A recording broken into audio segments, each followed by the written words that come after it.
Season सुरू झालाय आणि आंब्याचा सीझन सुरू झाला की प्रत्येकाच्या घरी रस होतो आणि रस झाला की त्याच्यासोबत सुकी भाजी होते। तर प्रत्येक आठवड्यात कमीत कमी एक तरी सुकी भाजीची रेसिपी आपण पाहणार आहोत, ती पण झटपट होणारी, अगदी 5 मिनिटात। कोणी पाहुणे वगैरे येणार असतील तर तुम्ही सहज करू शकता। तर आज तीच भाजी करतोय आपण, ती म्हणजे कांद्याच्या पातीची भाजी, अगदी 5 मिनिटात होते, त्याच्यामुळे नक्की ट्राय करा। चला तर मग सुरू करूया। आपण कांद्याची पातीची भाजी करतोय, त्याच्यासाठी मी इथं तेल घेतले। तेल व्यवस्थित गरम होऊ द्यायचं।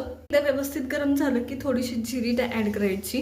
आता जिरी शिवाय तुम्हाला जर लसूण आवडत असेल तर लसूण सुद्धा एकदम बारीक कट करून याच्यात ऍड केला तरी चालतो। खूप भारी भाजी लागते, हे लक्षात घ्या। त्याच्यानंतर हा पातीचा कांदा आहे, तोच मी ओबडधोबड कट करून घेतलाय, तो आपण व्यवस्थित परतून घेणार आहे। आता तो मी ऍड करते।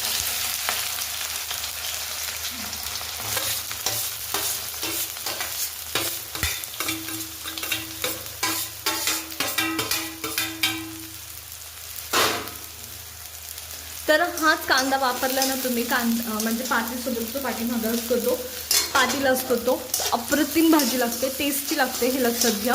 कांदा व्यवस्थित परतून घ्यायचा, खूप जास्त पण परतायची गरज नसते, जस्ट गुलाबी होऊ द्यायचा थोडासा। हा कांदा व्यवस्थित परतला गेलाय आणि ट्रान्सपरंट झालाय, त्या टायमाला मी याच्यात नाही का हळद टाकते। ऑप्शनल आहे, तुम्ही नाही टाकली ना हळद तरी चालते, हे लक्षात घ्या। थोडीशी टाकली आहे मी। त्याच्यात 1 चमचा लाल मिरची पावडर टाकते, किंवा तुम्ही कितपत खाऊ शकता त्यानुसार। तर ही व्यवस्थित ना परतून घ्यायची। एका साईडला तुमच्या हातात तुमची कांद्याची पात तयार असली पाहिजे कट करून, जेव्हा हे मसाले ॲड करता, नाहीतर मसाले करपून जातात। मिरची पावडर आणि हळद व्यवस्थित तेलात मिक्स करून घेते आणि सेम टायमाला लगेच एका हातात माझ्या कांद्याची पात आहे ती ॲड करून घेते, या पद्धतीने। आणि थोडी थोडी ॲड करायची आणि हलवायची, थोडी थोडी ॲड करायची आणि हलवायची, जेणेकरून जे तुमचा मसाला आहे ना तो सगळीकडे लागला पाहिजे, म्हणजे लाल मिरची पावडरने हळद सगळीकडे लागली पाहिजे।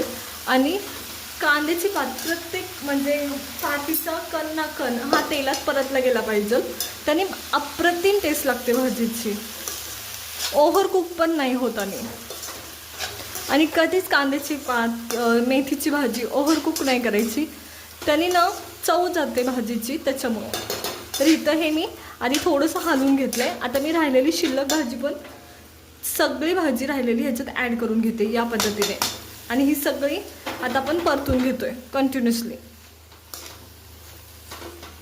सगळ्या भाजीला तुम्हाला तेल लागलं पाहिजे, तुमचा मसाला लागला पाहिजे, भाजी छान लागते। आणि ही प्रक्रिया मोठा गॅस करून करायची, जेणेकरून भाजी व्यवस्थित परतली जाते, चटके बसतात भाजीला। तिथे आपल्या भाजीला ना पाणी सुटले। आता हे पाणी जे असतं मोठा गॅस करायचा आणि आटवून घ्यायचं, नाहीतर भाजी खूप जास्त शिजली जाते ह्याच पाण्यात। आणखी मीठ ॲड केलं नाही, आता मी मीठ ॲड करणार आहे। मीठ ॲड केल्यावर तर आणखी पाणी सुटतं, हे लक्षात घ्या। तर इथं हे मी मीठ ॲड करते चवीनुसार, या पद्धतीने। आणि आता मिक्स करून घ्यायचं। तर पहा, मी भाजीचं पाणी बरंच साठवलंय। जर तुम्ही भाजी ह्याच पाण्यात शिजवली तर भाजी खूप ओव्हर कुक होते आणि भाजी काळी दिसायला लागते। आता हे जे शिल्लक राहिलेलं पाणी आहे, याच्यात नाही का थोडंसं शिल्लक राहिलेलं, याच्यात ना मी डाळ टाकते। आता मी इथं कमी प्रमाण घेतले, हवं तर तुम्ही जास्त घेऊ शकता।